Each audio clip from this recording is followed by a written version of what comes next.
Well, good morning, YouTube. This is Chuck, and it's Monday morning, February 19th, 2024, about 7:30 in the morning. And as you can tell, I'm coming to you from my recliner chair in the living room, and I'm not wearing my glasses this morning because I ended up breaking them, and I'm wearing an old pair, and I can't really see very well out of them, so I'm better doing this without glasses. But I got a little short one for you this morning, and basically it's to answer a question that one of my viewers asked regarding one of my older videos, one of my Bigfoot videos. And the video is one where I talk about healing, is Bigfoot Stuff number 7. And let me read the question, and then I'll try to answer it. It was a little bit too, I thought it was a little bit too long to try to answer it properly. And I thought maybe enough other people had the same question that it was worth making a video about. So let me read it. I have my laptop sitting here on my lap. Can you imagine that? A laptop on your lap? And then I'll try to answer it to the best of my ability. So the question is from a viewer named Lori. And Lori says, I'm watching these videos in succession, and I may find the answer to my question in the next videos, but I might also forget to come back here and ask if I don't find the answers. So I'm going to ask it now. Do the forest people inherently know that the humans they're interacting with are unwell or injured? Do they take it upon themselves to attempt healing with or without the humans' knowledge? The phrase that you use of, quote, being worked on, end quote, has me curious. Also, I'd appreciate your recommendations of websites and other YouTube sources for learning about the forest people. I live in Oregon, very near the Elliott State Forest, and would like to find some sources that are specific to this area, but all sources would be appreciated. I suspect that there may be many sources that are questionable, and I also suspect that you could be more familiar with the ones that are not. Thank you for your time, Mr. Jacobs. Well, Lori, to answer your question, the first part of your question is, do they somehow know when we have some kind of medical issues? And the answer to that is yes. Do they take it upon themselves sometimes to heal you, with or without your knowledge? The only answer I can give to that is I think so. That's what's happened to me, and that's what's happened to a couple other people. Now, I've had some other folks that are supposedly doing the same thing we're doing, that have they claim that the Sasquatch folks will not heal you unless you ask them to, or they will ask you if it's okay if they do it. You might see the dog in the corner there. He's trying to get my attention here, and I'm trying to get him to leave me alone. That has not been my experience. There he is. Good morning, Flapjack. Say hi to the folks. Say hello. That has not been my experience. My experience is that they, when they figure out there's something wrong with you, they'll kind of take it upon themselves. And just I've had major healing twice, and both times it was a real surprise to me that it happened. I didn't realize that they were going to do it. Now, have I asked them about healing? Yes, I have, and that had to do primarily with my tinnitus. And I've asked them if there's anything they can do for that. Now I added it up, got thinking about it, and I added it up, and I've had them work on me or give me treatment. I guess work on me is a term that I use, but I've had them perform healings on me a total of 13 times in the last few years, and 6 of those have had to do with my ears, and I've got real bad tinnitus. It's as I've phrased it, it's like there's 10 people over to the left of me and 10 people over to the right of me, and they're all blowing referee's whistles at the same time, and it's 24/7, and it changes. It gets worse during changes in the weather. It never goes completely away, except for it's gone away 3 times for short periods when they've actually been working on me, but it's always come back. So I'm not sure what the deal is on that, why that is. But I have asked them to do that. The other time, the major times that they've actually worked on me has been, I didn't even realize they were going to do it. It just, they kind of did it on their own. So as far as the deal about you have to ask them and then, or they ask you for permission, I don't believe that's accurate, and I do believe that they know when there's something wrong. Now, I guess to expand on that question even farther, in the video I talked about an incident where a female elder named Eagan, who we've known, where she worked on my lungs. And I want to tell that story again, but I want to expand on it a little bit because there's more to it that I didn't tell before. And basically, as the story goes, there was 3 of us up at a place we call Hilltop. And Wayne had decided to go to bed, and so Kevin and I were sitting out in our normal spot. And all of a sudden, Kevin said, "I can feel a presence. Will you look behind me and see if you see anything?" Well, it was pretty dark, and but the sky was clear, so the stars were out. And so I looked around behind him, and there was a very, very tall distortion standing directly behind him. Now, I could not see the part that was down in the tree line, but what I could see was the part that was up in the sky. And the sky and the stars and stuff were distorted, and very, very tall. And when I said, yes, I can see there is somebody back there, and we started talking, and it turned out it was Eagan. Eagan's around 11 feet tall. She's fairly thin, but she's about 11 feet tall. We've seen her before. And so I watched her, and she walked around. Kevin was sitting to the left of me, and she walked around Kevin's left side, and then she went and stood in front of him. And then she moved over and stood in front of me. And I was in my zero gravity chair, kicked back, and all of a sudden I could feel hands inside my body, right inside my lungs, literally inside my lungs. And I could feel fingers. There was no pain, but it was a very, very strange feeling. So I asked her what she was doing, and she didn't say anything. And I asked, and but as she did this, and this went on for maybe, I don't know, 5, 6, 7 minutes, and as she did this, all of a sudden I started having difficulty breathing. I was having trouble getting my breath. Kevin was getting quite alarmed because he thought maybe I was having some significant medical episode. He thought maybe I was having a heart attack or something. And so I asked Eagan, I says, "Can you please stop for a minute? Let me catch my breath. I'm having trouble breathing." And so she removed her hands. I felt it. How can I explain it? I can't. It doesn't match anything we've ever been taught as possible. So she stepped back, and shortly thereafter, they kind of gave us a lot of times the way they tell us they want us to go to bed is they make us cold and tired.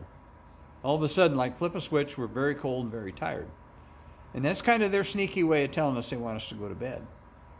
And so I went over to my van, and I laid down in my van, and almost immediately, I heard there's a little sound that they make when they're in the van, and I don't know how they do it. The van's made out of steel, but there's a little sound. It sounds kind of vaguely like 2 screwdrivers being clicked together, and I've learned that that means they're there. And I heard the little click. In fact, I heard 2 little clicks. And then all of a sudden I started feeling, I was laying on my back, and I started feeling the hands in my lungs again. And at that time, I asked her, "Can you tell me what you're doing?" And she told me one word, and the word she told me was cleaning. Well, at that time also, I had my urologist had the suspicions that I was developing prostate cancer, and my PSA was getting elevated, and it hadn't been confirmed by biopsy yet. But I asked Eagan, while you're here, is there anything you can do with that? That this is what's going on. Is there anything you can do about that? Well, I actually felt her hands move down through my body, down to the area of my prostate, and I could feel a hand on either side of the area where my prostate was. And this is inside my body. And briefly, and then the hands moved back up to my lungs again. And at that point, apparently, she put me to sleep. And a little later on, this is a part I haven't talked about before, and a little later on, in the middle of the night, I don't remember exactly what time, I'm going to say around 2 or 3 in the morning, I woke up, and my lungs hurt really, really bad. A lot of pretty severe pain. Every time I take a breath, it hurt like heck. And it really, really scared me. And well, that was just very, very brief. And then all of a sudden, boom, I was asleep again. And I woke up again, and that time I looked at my watch, and it was 6 in the morning, and I didn't hurt at all, and I could breathe better. And as soon as as I mentioned before, hilltops at 7,700 foot elevation, and I could tell immediately the first couple breaths that I could breathe better than I could breathe before this whole episode happened. So did she ask me if she could do that? And the answer is no, she didn't. I got to click on this thing that's trying to shut down. Did it help? Oh yeah, it measurable result. The little my O2 saturation by the little thing you put on your finger went from a 92 to 93% average up to a 97, 98% average, which is normal, and it's maintained that to this day. So, that's the story on the healing.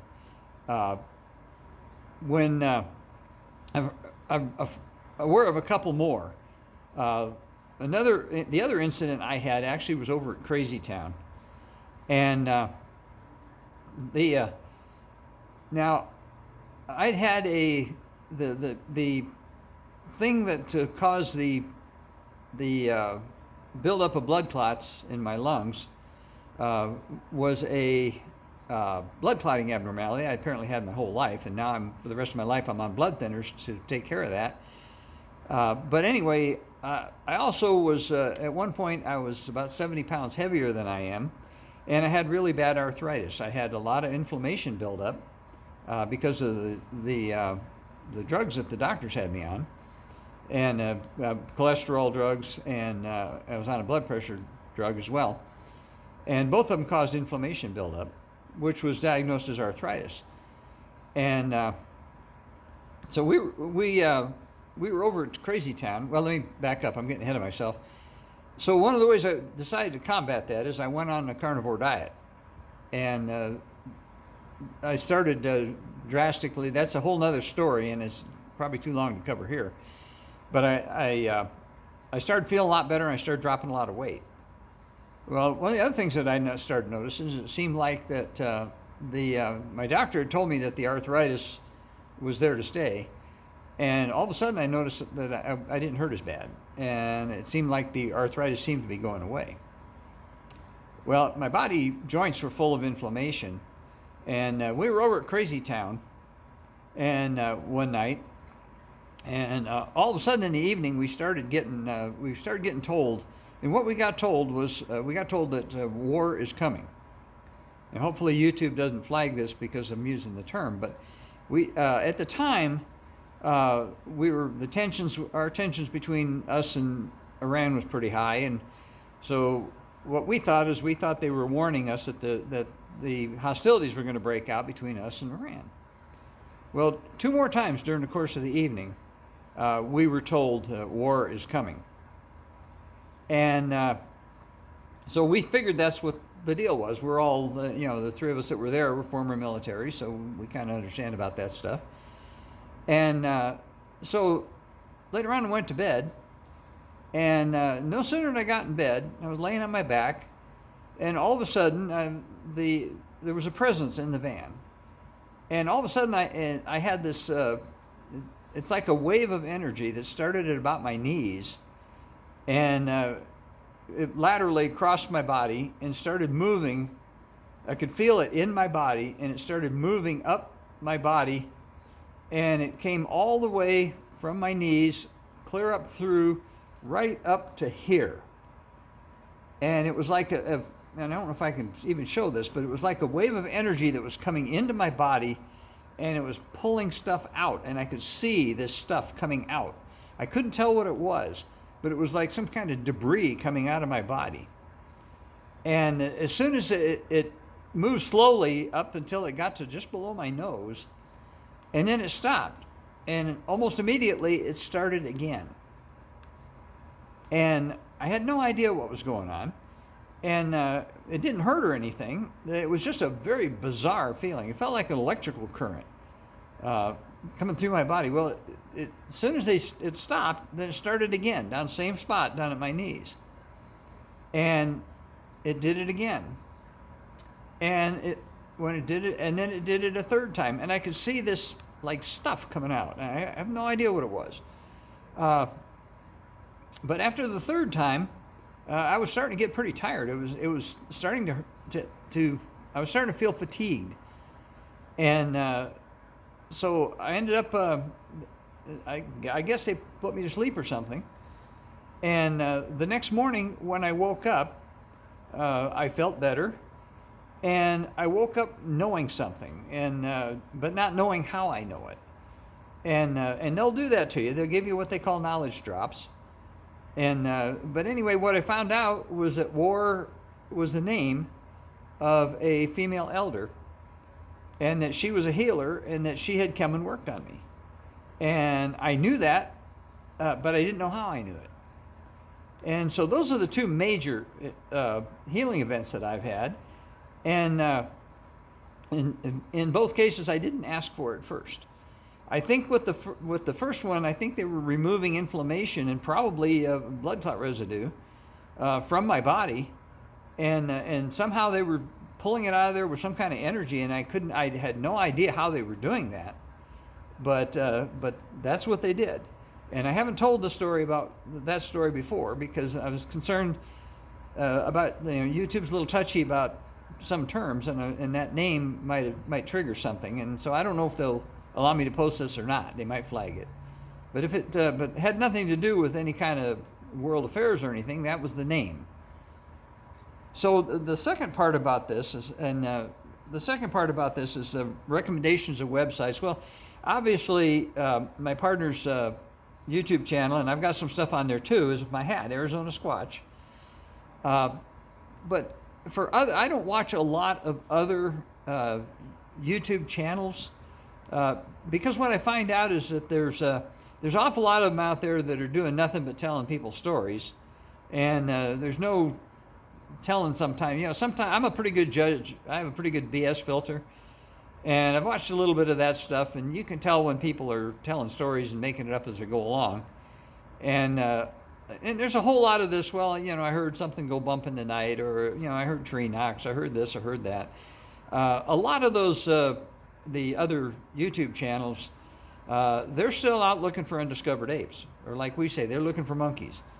And I don't know of a lot of people that are at the extent doing what we do at the level that we do it. And I don't spend a lot of my time hunting through YouTube channels on that. So I don't really have an answer for you on that one, Lori. You mentioned in there that there's a lot of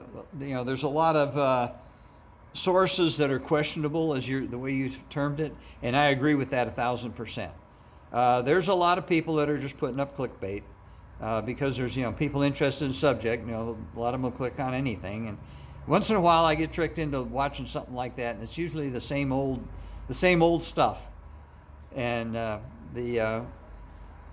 lot of it's made up, some of it's outright hoaxes. And there's some gems in there too. One of the ones that we do follow, and I don't follow it real well, but some of our people do, and that's Steve Isdall's channel, and it's called The Facts by How to Hunt. And he does a lot of reads a lot of stuff that people send him, but some of the stuff that he gets some stuff from Native American elders and stuff like that do know what's going on. So I won't vouch 100% for all of his content, but it is a source of information, and there's an awful lot of people follow him. That's probably the most watched Bigfoot-related YouTube channel there is out there. If you watch any of his stuff and he refers to the Arizona 4, that's us. That's a term we use when we're dealing with him. There's more than 4 of us, but that's a name we come up with just for dealing with him. So, Lori, I hope this has helped you. I hope this has answered your questions. It's gone on for almost 20 minutes now, and as I always tell everybody, take care of each other, love each other, take care of yourself. Have a great day, and until I talk to you again, I'll just tell you for now. I'll tell you peace out until I see you again.